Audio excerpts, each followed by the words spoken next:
Welcome back to Wild Speculations. I'm Daniel. I'm Scott. This week we talk about Critical Role Campaign 2, Episode 100, Yes. Hunted at Sea. Yep. The Big 100. Big 100. Yep.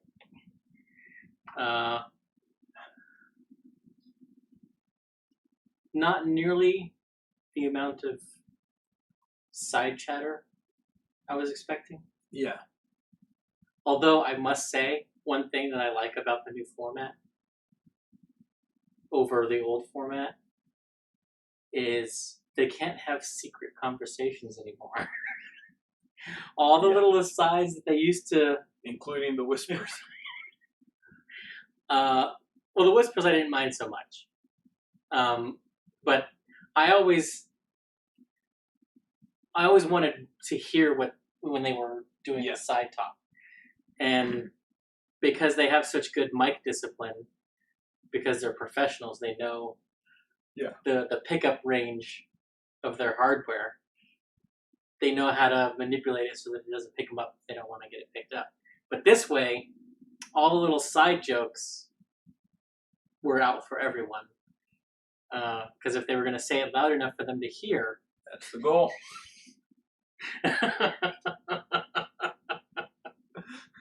Exactly. So I was very pleased in that aspect on the new format. As is the case occasionally, we were scooped. Yeah. I guess. Because their video explaining the level up came up after our show last week, if memory serves. If my timeline is correct. Yeah. Otherwise, we would have spent last week talking about that. Yeah. And you wanted to begin. You wanted to talk about that. And we did mention that back when we covered episode 99. Yeah. Yeah. That we expected them to level up at the conclusion. So very interesting. So the first thing, because when we did talk about it, we said that Ford would obviously be getting his Paladin archetype. His oath, yeah. His oath. And he went level 10 Warlock. Very specific reason, and it makes sense after processing. Why would he take a level? Oh, okay, that's why. But Armor of Hexes is a class feature that he picked up. Yeah. So now he curses someone with his Hexblade's curse, which we will now see more often happening. And they hit him. He can use his reaction, roll a d6. He's got a 50% chance, 4 and up, the attack misses. No matter what the roll was. So it can even cancel a critical hit. 50% chance. That is amazing. Yeah. Doesn't need to rely on Caduceus. Just straight up. Nope. And it's also better than Mirror Image. Yeah. Because it doesn't reduce in effectiveness the next round when they hit him again. Yep. Just costs his reaction. So, yeah. And he doesn't have a lot of reaction abilities, so it's in the bag. Yeah. So, according to the stat overlays, Caduceus went up in dexterity by 2, from 12 to a 14. Max out his AC. Yep. Basically, is what that does. Yep. And then Bo got a +1 to wisdom according to the stat overlay. And crit roll stats, I don't know where they got it. I don't remember her mentioning it personally. But it is evidently taken the observant feat, which does make sense. But so yeah, which gives her the passive investigation, passive perception, and +5 to both of those things. Yeah. And she's got an 18 wisdom now, so 8, 13, 23 passive perception. Which I think is better than Caduceus. Caduceus, yes. Yeah. Until Caduceus picks up observant. Which I don't think. Well, I don't think he will. I don't think he will either. Just because he doesn't benefit as much as Bo does. Right. Because his intelligence is dumped. Yeah. So. Of course, if he takes it and puts that +1 into intelligence because it's wisdom or intelligence, since wisdom is maxed out, That makes his intelligence 10. Which negates the negative. Although I don't think he'll do that because he enjoys a negative stat. Yeah. Jester. Yeah. So according to crit roll stats, the others, all of the others that we haven't talked about already, have taken a feat, and because of the stat overlay, we know it's a feat that does not increase a stat. Yeah. So time to speculate. Jester. Jester is the most up in the air. She has the most options. Mm-hmm. But I think we can eliminate several possibilities. She did not take Spell Sniper. Probably not. Because she did not. She didn't mention that her guiding bolt range was increased. Yeah. But my picks for Jester, my top 3, are Warcaster, because she doesn't have it yet. Okay. And she's been casting more concentration spells in combat. Medium Armor Master, which would be a big one for her, because that means she can get better armor, and it won't impose disadvantage, and she can take better advantage of her dexterity, which right now is capped. Yes. Oh, close. Well, no, it's capped for armor. For medium armor. Yeah. Yeah, because she's getting an 18 dex. Yeah. So it's possible she could pick up some magic armor that's better. And then my third one is Shield Master. And this one's an outside pick, and I put it on the list more for RP reasons. And it dates back to the fight with the Blue Dragon. That hiding behind her shield was such a big deal in that fight. Yeah. So, and that doesn't give her necessarily more AC, but it does give her a version of evasion. Yeah. Yeah, I guess I can see those. I think Medium Armor Master is also an outside. Just because, while yes, mechanically it's great and would benefit her greatly, it's doesn't really scream Jester. It's true. It doesn't really scream any of the Mighty Nine. Well, here's the argument also for it. Yasha has a spare suit of armor in her inventory.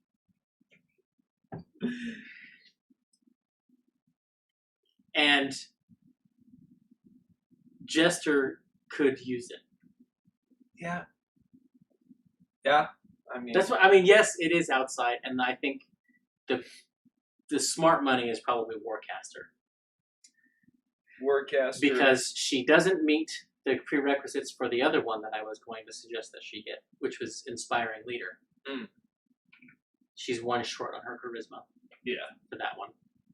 And Actor would have increased her charisma, which is the other one that I was thinking about. Yeah. See, the ones I was thinking about, if I had to pick a top 3, would be Warcaster, Actor, just to go with all her mini personas. Yeah. And it's a feat that I personally enjoy. Well, and it pairs with... used well. Yeah. And it pairs well with the Trickster domain. Well, and Charlotte in her background. Yeah, exactly. So that's a natural fit. And then the other one, which my outside pick, and I know it's not going to happen, and I'm only putting it in there because it's been something we've talked about from the very, very beginning of this campaign, and that's Healer. You know, I She's looked at even that. talked about it at 4 and 8. Did she finally get it this time? Does she finally get it? I had to include it as my outside pick just because we've talked about it from level 2, and they've talked about it at every ASI to date. I had given up hope on it, but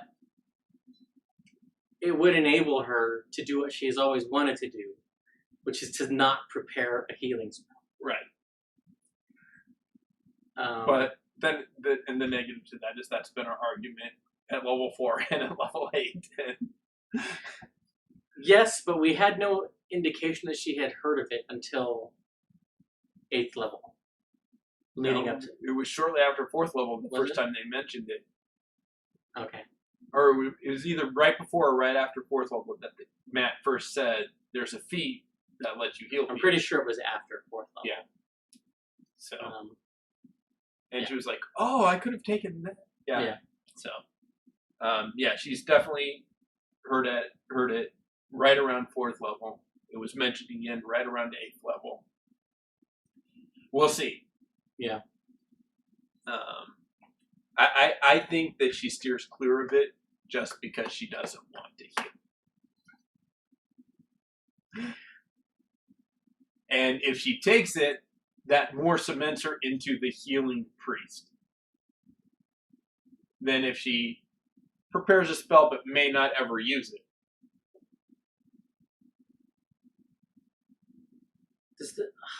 I wish I would have thought of this before and looked it up. Do you remember if skilled allows you to pick tools? Yes. It is any 3 skills or tools. She might have picked skill. Okay. And done the tattooing tools. Ah, yeah. She may have done that. And possibly carpenter's tools. And then any skill or tool, like, because it doesn't have to be all tools or all skills. Yeah. It can be a mix. So that's another possibility. Yeah. So I think Smart Money is Warcaster, and now that you've mentioned it, I think Skilled is the runner-up. Yeah. I do believe Actor is more likely than Medium Armor or Shield Master. Well, but I will freely admit that both of those are more likely than Healer. But the thing is, it can't be Actor because Actor increases your charisma. Oh, that's right. That's why I say so. Actor's out. Yeah.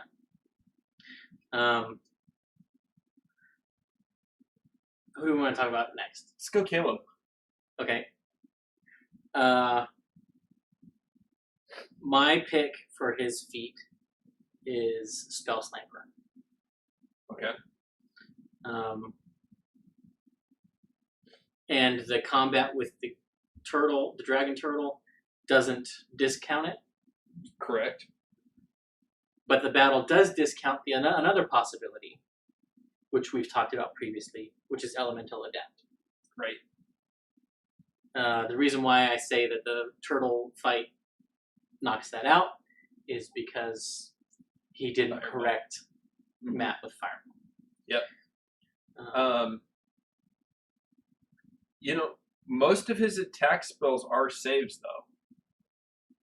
Not attack rolls. I mean,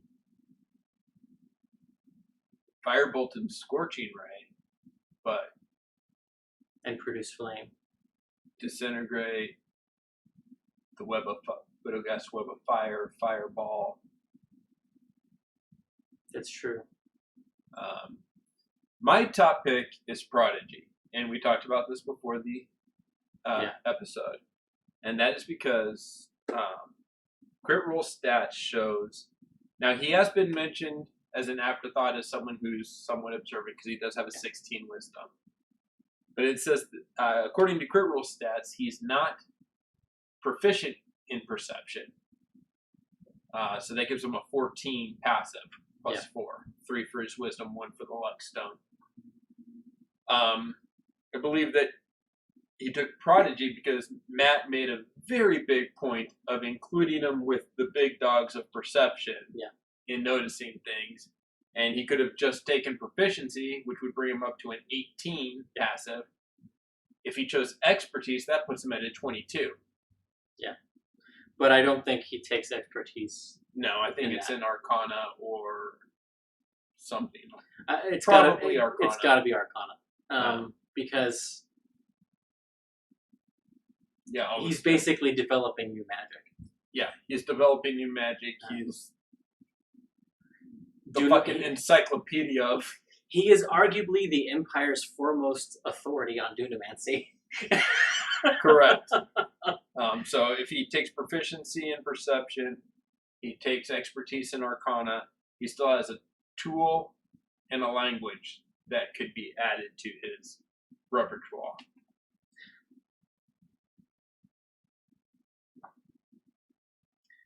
Part of me thinks the language is going to be Infernal. I think so. That's the shipper in me.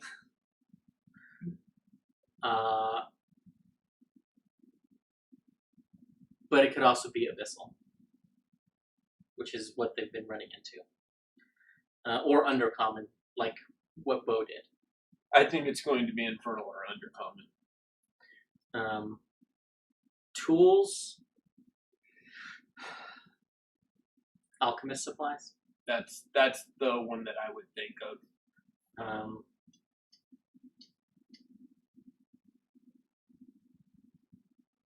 Calligrapher's tools, maybe, Awesome. as a flavor. Yeah, for his thing. spell book. Yeah. Well, and also his proclivity at breaking codes. Yeah. Stuff like that. Because I think one of the things in Xanathar's is if you have proficiency in the calligrapher's tools to get advantage on breaking codes. Yeah. So I could see that too. But that's my pick for Caleb. Or he takes land vehicles or water vehicles. Yeah. If he wants to show Ford up a little bit.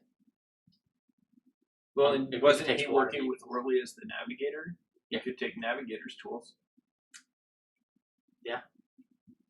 So there's some options there, but given that it was like before he had been mentioned as an afterthought because of his intelligence and high mental stats because he's 2016-16. Yeah. But being added to where a lot of the times he was either left out or a couple of times added as an afterthought with Caduceus and Bo as, oh yeah, you would definitely see this because your perception's so high. Yeah. I think he had to have taken Prodigy. That's fair.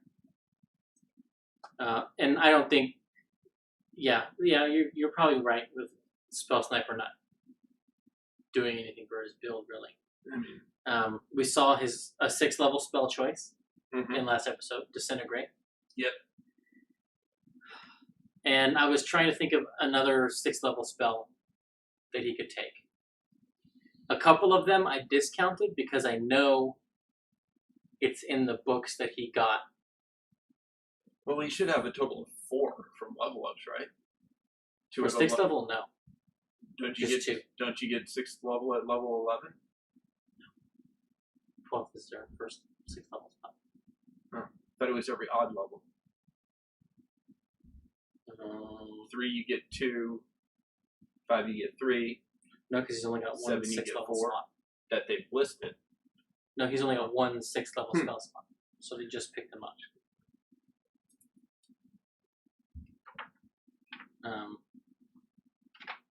I noticed on the crit roll stats he's missing a 5th level spell if he's doing your 2 new spells are the highest level.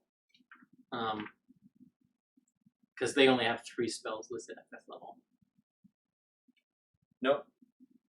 He gets at 11th level he has 1. He doesn't get increase in Oh. spell slots at 12. So he should have, if he's doing 2 at at the highest each time, he should have 4 6th level spells, not including any he found in spell books. Okay then. Because he's used Disintegrate before. He used Disintegrate at the Menagerie That's right. Yeah, I forgot about that. on the Gorgon. I forgot about that. So yeah, he got that at the 11th level. Because I was looking through the transmutation spells at 6th level, and there are 2 Okay. others other than Disintegrate. Flesh to Stone, which being viable, especially after the Menagerie, like if he didn't have it before, picking up after he fights a Gorgon, is very fitting. And the other one is Move Earth.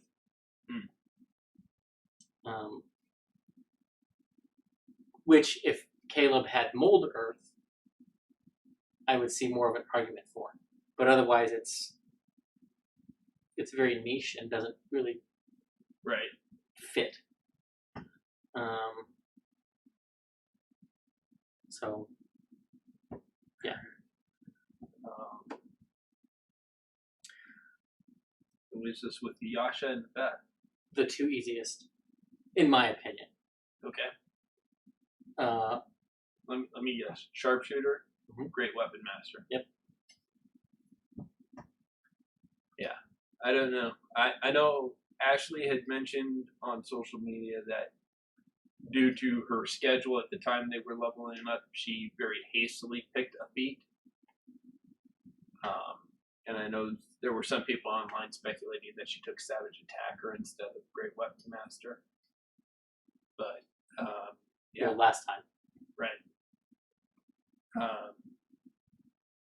Well, I think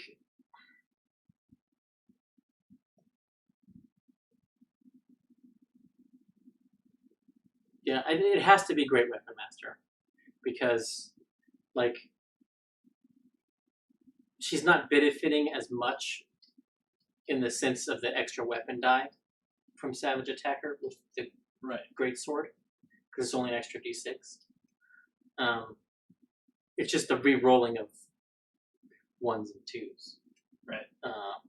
Or re-rolling the dice. Any number of dice is what Savage Attacker does. Is big. And thus far, she's the only one who can re-roll damage dice. Right. Because of that. So, and that benefits you more when you have more dice to roll. Yeah.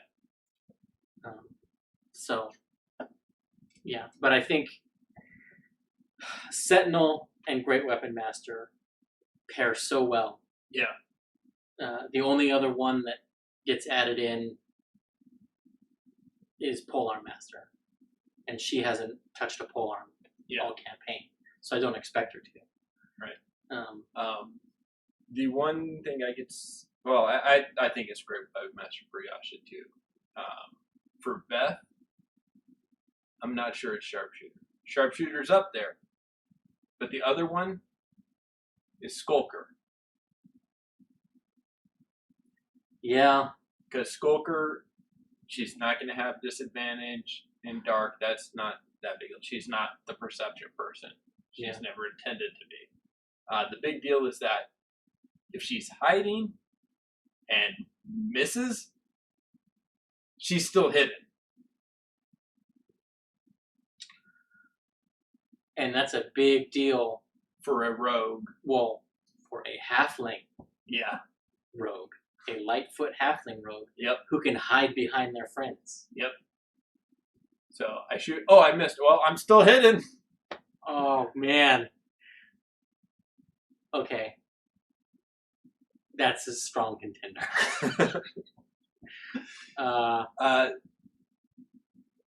Yeah. Sharpshooter is the textbook choice. To if go you with just crossbow go with expert. The base, what pairs with what you should take category, it's Sharpshooter. Skulker, I think, has a lot of merit. Yeah. Well, especially now that she's a half mutant. If she was still not and still the goblin, it would almost hands down be sharpshooter. But because she can hide behind her allies, right. Well, that just skyrockets the value of the Skulker. Yeah. Oh man. Yeah, now and it makes sense. Just the goblin nature. Goblins are skulkers by nature. Just a remnant of her past life now. Yeah. So, but yeah, that's my pick for Beth. Is Skulker. And again, we just didn't get enough in the turtle fight, and they didn't engage with the. Yeah. If we see combat, when we see combat next, we'll know more. Yeah. Speaking of combat and not seeing these things in the turtle fight, there was a lot of. They were worried at a table. There was speculation on Twitter, and I waded into a couple of threads, and I'm like, no. I figured they could take this as 7 level 11s. Yeah. 7 level 12s, they're going to smoke this thing. I had no doubt whatsoever. And the fact that Matt didn't hit him with a surprise attack, they've got a boat. Never used the breath weapon. Nope. Which we said that's going to be its opening thing. Because that's its most damaging attack. Mm-hmm. Yeah. But and as I was watching it on my first watch, I was trying to keep a mental tally of how much damage they're doing. I'm like, they've done a lot of damage. And then when Caleb cast Disintegrate, I was like, oh man. Mm-hmm. And then Matt described blood and brown chunks floating up. Yeah, into the shell. And I was like, did they bloody it? And today, in prepping, I was actually taking note of how much damage to add up. They did 172 damage. The thing has 341 points. So, right at bloody. They bloody. And it only did 90 hit points to their ship. Yeah. Less than a fifth of its hit points. Yeah. And not all of them were attacking it. Yeah. Only Caleb and Jester were really attacking it.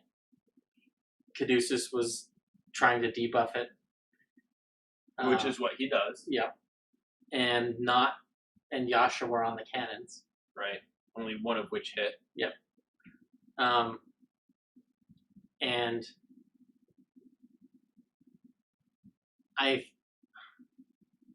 I don't know if, well, I have a feeling that Travis saw it requires 3 crew to fire these things every turn. Oh yeah, he very obviously studied the boat rules, the vehicle rules over the boat. But in naval warfare, especially when your attack bonus is so low, it's number of dice you're throwing.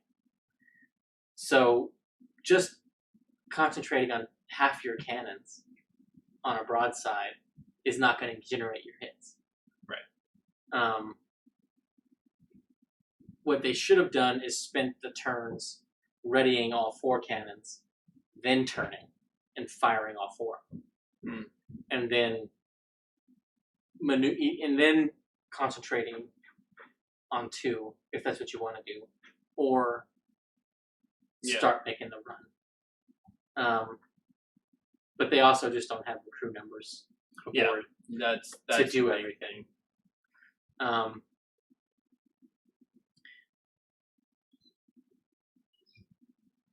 They both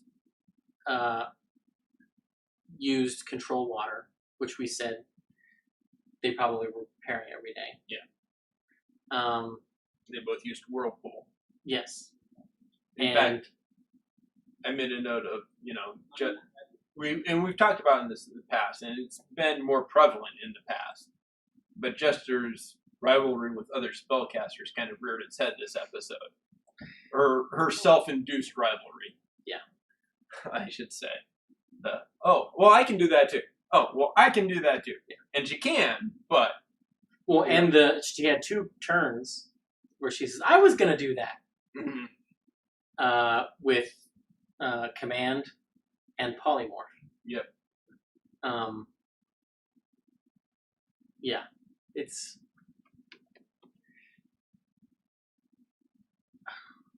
I don't know. Especially when they're getting up in the higher levels. Like, I think there's more flavor in the spell lists in the lower levels. Yeah.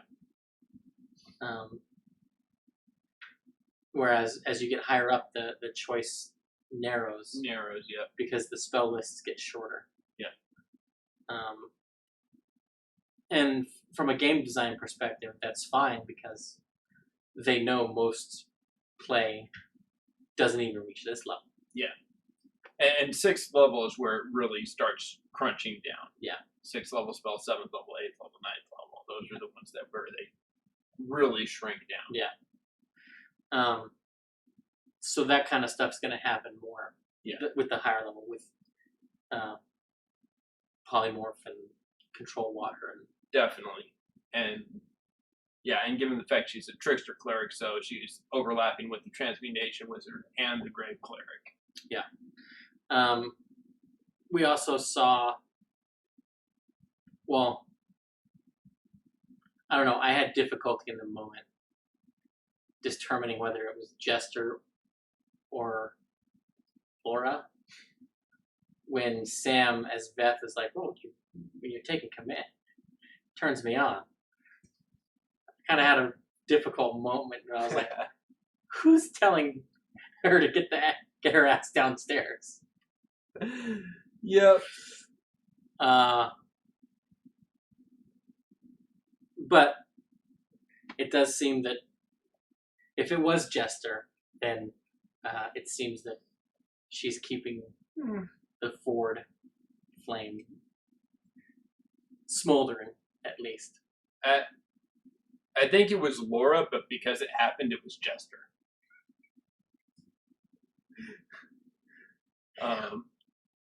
But we discussed the ships and the end of them, or beginning, or whatever. He did mention the double command. That was something I wanted to bring up. And because there was the discussion about, well, what languages do you speak? Well, it doesn't matter. I speak to animals. Well, it's not an animal, but it's a term. Or dragon. Okay, well, dragons speak common. I use common. Dragon turtles only speak Draconic and Aquan. Yep. Which Caleb has Draconic, but none of them, I don't think, have Primordial of any sense. No. And I mean, there's also the argument it can't hear you anyway. Yeah. It's more than 10 feet below water. I mean, he has thaumaturgy. Well, I mean, that's where you get into real world physics versus a magic word spoken. Because I could argue, even though it's there, if it's within range, I could message it. Well, I mean, with thaumaturgy, he could make his voice loud enough, right, to carry it. If you need to go into the real world physics, But the spell very specifically says they have to hear you and understand you. Yeah. So, whichever way Matt wanted to cut it, he could have technicality his way out of it. Yeah. And it's cool that he went the language route because that was something that we discussed leading up to this. If they were going to try to talk to it at all, who could actually do it? So, yeah. Also, an interesting weird choice was it seemed like Matt was going to run them over with the cannons. Like, I don't understand why he had Yasha have the choice to make the strength save or not. Yeah, I don't know. Also, you need the recoil so that you can reload. Yeah. Pushes it back far enough that you can reload it and push it back up. Yeah. That's how cannons work at sea. Yeah. It's not Hupperdook technology. So that one was also kind of,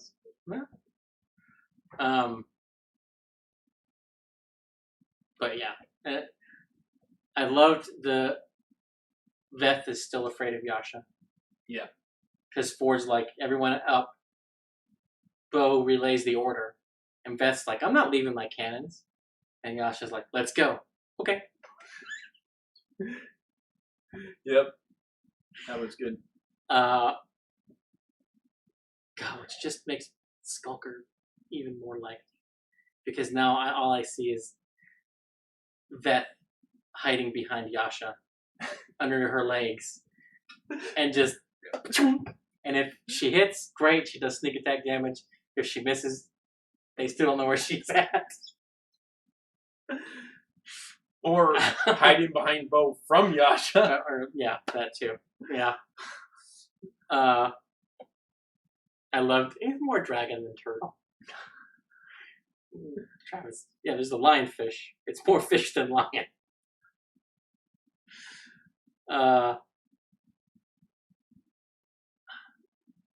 The other interesting bit of narration without mechanical weight was when Matt narrated the dragon turtle hitting the ship, it lifting to 45 degrees.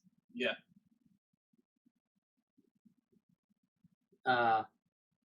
That means it's like 30 feet in the air. Yeah. And then it crashing down. He didn't make the boat do a con save to resist damage. He didn't make the players make a dexterity or strength saving throw. To stay on board. It's on board or on their feet. Yeah.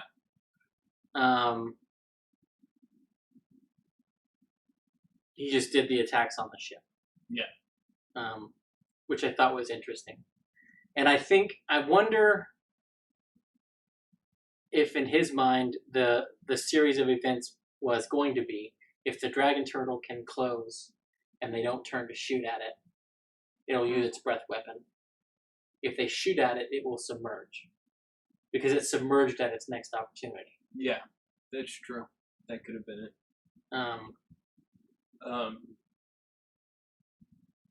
Well, and especially, like I said, they were doing so much damage to it. Yeah. That, I mean, yeah. If they would have just, instead of playing the polymorph shenanigans, just wailed on it. Yeah. Ford steps away from the wheel, has Orly take control. Yeah. And then just, and then Yasha, they got water walk, she just jumps out. Or even, I mentioned it, I was, let someone else take the wheel, summon one of your demons on its back. Yeah, just summon the Vrock right there. Because Vrock would be the best choice, I think. Yeah, probably. But yeah, I mean, that could have easily... And then they wouldn't have two dragons tracking them. Because that dragon said, I've got your scent, I'm take what I want. And they've got Gilladon? Sorry, I blanked on the name for a second. Yeah. Who's made a similar reference. And they are seriously considering going into her domain again. Yep. So, they're just racking up the dragons. But polymorph shenanigans. You brought up something that I missed. That I caught on my rewatch. Yeah. But I want to say, truer words were never spoken than when Jester successfully cast polymorph Sam says, "Is the fight over?" Travis says, "It depends." And then Liam says, "It depends on what the next words out of her mouth are." Yeah. And yeah. She chose a sea turtle. Yes. Which I'm actually... And I don't know if Matt might be kicking himself for this, because I didn't think about it until after either. But the sea turtle could have been swimming ahead of the boat. Yeah. Yeah, it was fast enough. Yeah. Well, and because they had stopped. Yeah. Basically. So it could have just went whoop. So. Yeah. So they find out it's fast enough to keep up, and even faster than it was in its original form. Mm-hmm. Laura brings up a question in regards to casting polymorph again. So if I attempt a concentration spell and it fails, do I still lose concentration on the old spell? Yes. Okay, I don't want to do that. Let's let Caleb do it. Caleb sticks his head underwater to see it. She does guidance. And I caught this on my rewatch this morning. Guidance is concentration. At that moment, the sea turtle should return to a dragon turtle and use that save on the polymorph. Yep. But like you mentioned, it's because they, like most people, treat guidance as a reaction spell and not a one-action concentration spell, which it is. Yeah. Yeah. Yeah. And part of me,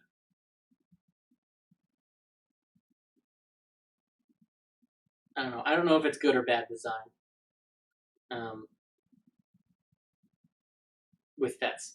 With that common error, I don't know. I don't know. Well, I mean, the spell, the way it's written, is designed. Okay, I'm going to do this task. I might need help. I'm going to pray for guidance. Yes. Okay, now if I need it in the next minute, I've got it. Yeah. Whereas it is most commonly used as, I'm just going to get a +1 to this check real quick. Yeah. DM calls for a skill roll. Oh, I'll cast guidance. That's usually the way it goes. Yeah.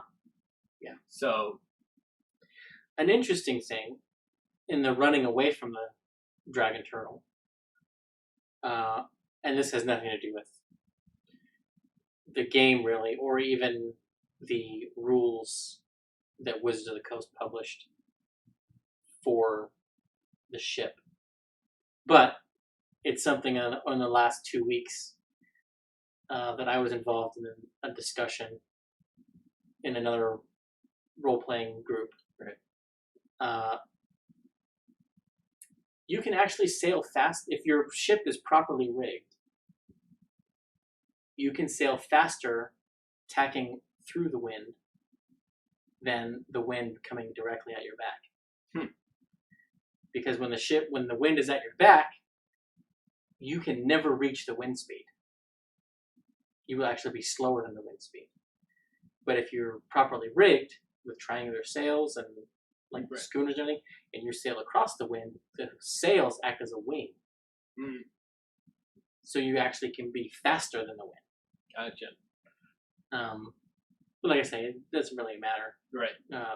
They're not that granular in their rules or anything. So, yeah, but it was just, I was like, oh, an interesting note.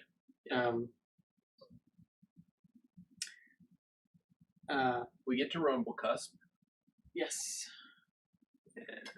Well, I do want to mention one thing. Okay. Because they were casting, Caduceus especially, was doing a lot of commune. Yeah. You should just get augury.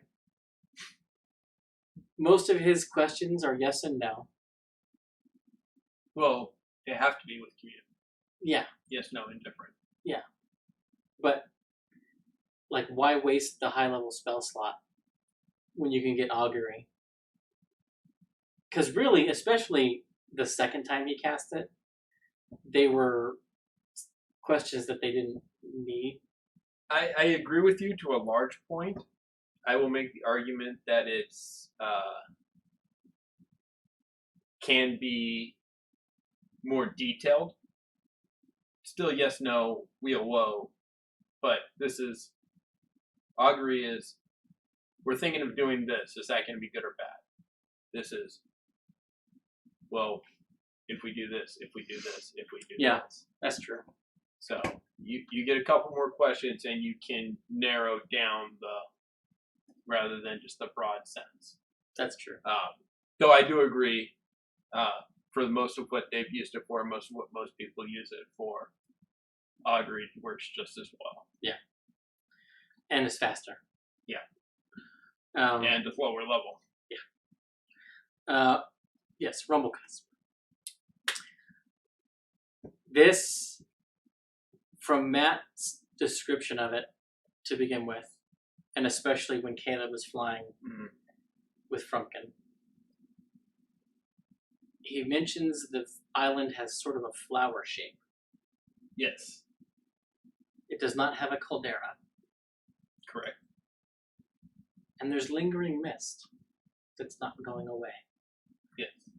But he, without making them make a roll, it's unnatural. Well, yeah. And there's not much mentioned about it in Wildemount. In fact, that's more detailed than they mentioned in Wildemount. They just mentioned it's an island, that there's a few inhabitants there, and that occasionally fish. It talks about the sand, Sand bars, and that occasionally fishermen from the Menagerie Coast go specifically there. So there is regular travel. traffic. Yeah. But the whole time when he was doing it, I was like, okay, this is sounding more Feywild. And that makes sense why the Traveler chose it. Right. And then he threw in the Displacer Beasts. Mm-hmm. And I was like, okay, this is definitely Feywild. Mm-hmm. And then they're talking with the werebears, and they don't remember. There's time functions differently. I'm like, done. There's a Feywild portal somewhere on this island, and the Traveler is going to have to.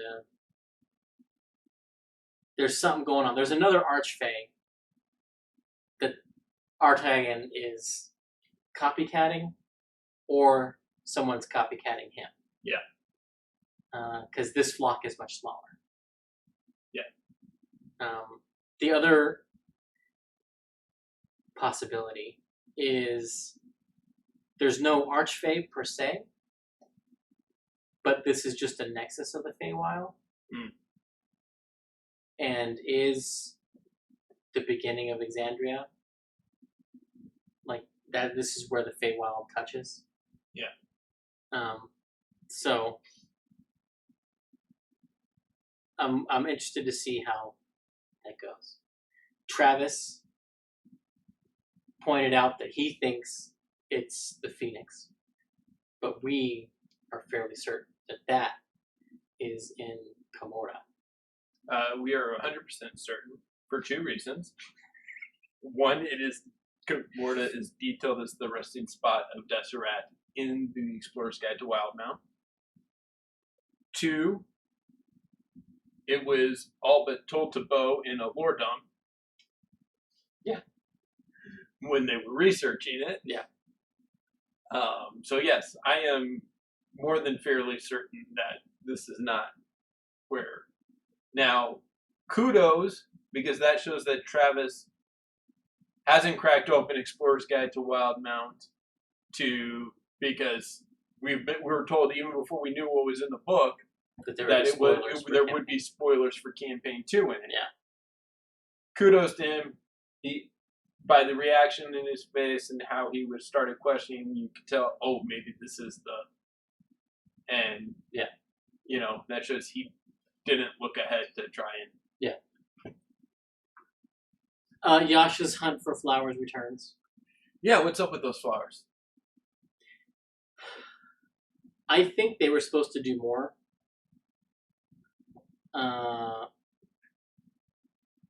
In the moment, it seemed like it was just going to be poison damage or the poisoned condition. Right. But based on the werebear's interactions, it seems like they do more than that. And I'm wondering if when Matt makes them make the wisdom save to avoid losing their memory, if Yasha doesn't have a bonus. And that those flowers are actually a preventative or a curative, which is why those in the cult that don't want to leave don't eat those flowers. Yeah.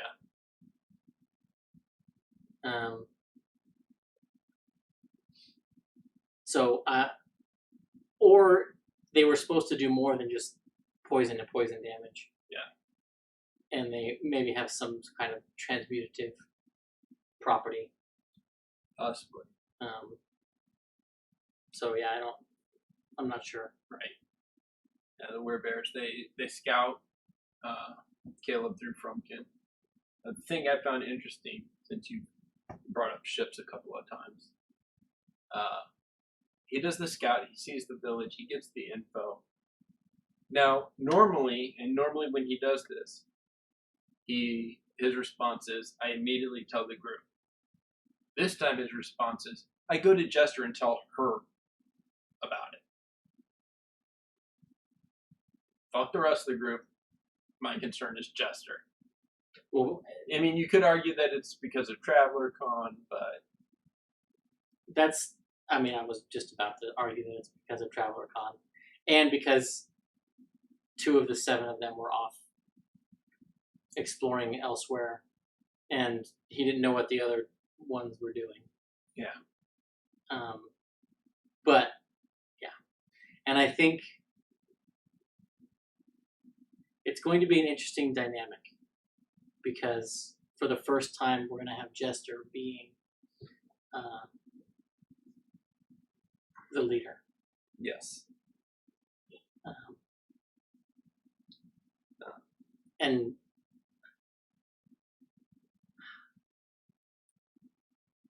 yeah, so there's that. So you mentioned the Feywild, and I thought the same thing. Online, there's been a lot of speculation as to what this god thing is, and Morkoth kept popping up. And I remembered it vaguely, but it wasn't something that I was like, oh, I need to know all about this, despite the fact that it's got tentacles. Morkoth is it spawned from a god of greed.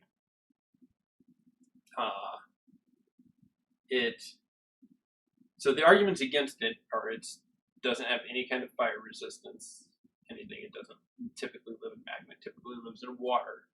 It's an aquatic thing. Typically has an island stronghold where it gets a group of followers to get it treasure because it's greed based. When you're on its island, if you've been there less than a year, you have to make an investigation check after every long rest or have misplaced something. You begin to lose your memory. It has a hypnosis cone, where it can hypnotize people into doing what it wants, and as I believe it's one of its lair actions, it can do it from anywhere, despite wherever it is, it can do it from anywhere on its island or its lair. Lots of things just fit. Now, they are only a CR11, which means it needs to be seriously amped up by Matt, which could explain volcano aspect and the fire aspect. However, I don't think it's it. Like, a lot of ticks hit, and it may be the base of something, or he may have taken some of the things off of that, but I don't think it's just a Morgoth. I think it's either a Fae and these are not necessarily mutually exclusive, another creature of Matt's own design. Yeah.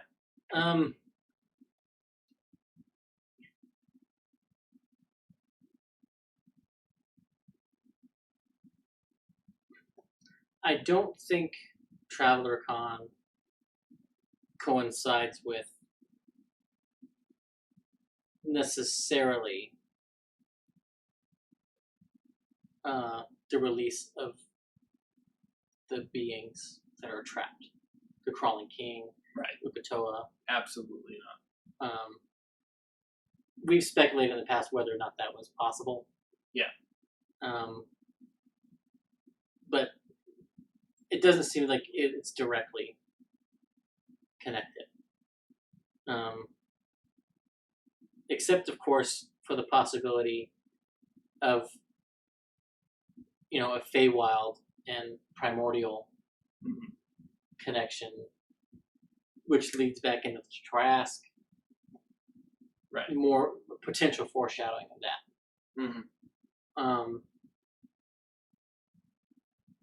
So, yeah, I don't think the island is a natural formation. Well, that's also a thing for the Morgoth, because they can use their island to travel between planes in search of trout.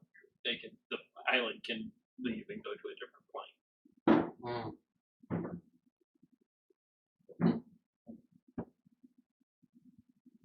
I don't think it's it. I don't think this island goes to other planes, because there's nothing in any of the lore-dumps we've gotten about, either on the show or in the book, that say a traveling island, or that it's not always there. Yeah. MVP for this episode, last few minutes. MVP.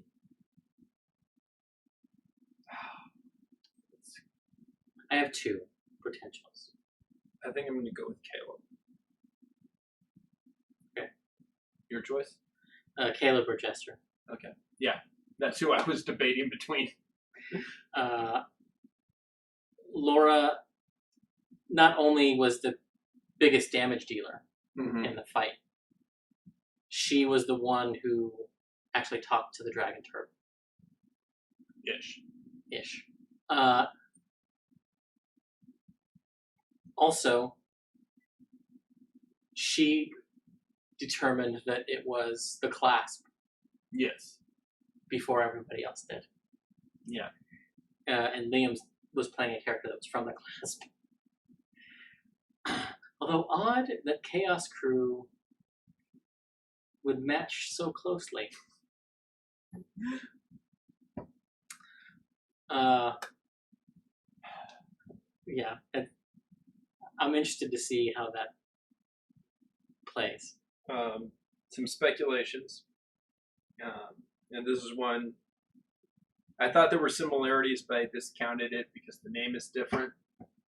But the spiritual leader, I forget her name. Vidrin? No, Verda. Verda. Something like that. Anyway. The root was verdant. Is actually Vilya, Keyleth's mom. Elf. She was described as an elf or half elf. She's obviously a druid. Poison ivy looking, which has been said that about Keyleth, and that Keyleth got her looks from her mom. Keyleth's mom lost her leg. This lady has an artificial leg. Is this Vila? Yeah. 2. And her getting trapped on an island where you forget where you're from, lose track of time. Yeah. Yeah, that all fits. It fits. It's a, like I said, I thought it when I watched. I wonder if Marisha's gonna But then I was like, no, it's a different name. Then I was like, memory loss. This could just be her new name. Yeah. 2, and this doesn't fit as well because of the memory loss, but there was a sending made in search of a whereabout of an NPC, and he replied, I've retired to an island, and his name is Vandrin.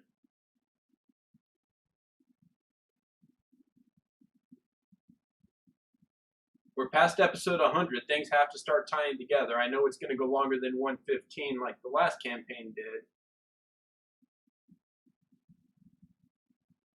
But are Vandrin and Vila on the island? Doing good works. Doing good works. That's my speculation.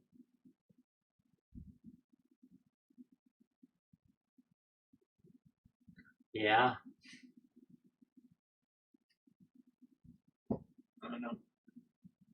No, that's gonna blow Marisha's mind. Well, Yeah. all their minds, really. Yeah. If that's If Keyleth's mom. If that's Keyleth's mom, if they do this time waster between now and TravelerCon, figure out what this thing is. Because if it is a Murkoff and they kill it, all those island effects, including memory loss, go away. But if it is Keyleth's mom, then it might be something to do with the Ashari. It could. And this could be maybe fire and water. Yeah. Come together. Yeah. Well, I guess we'll see you next week. Bye, guys.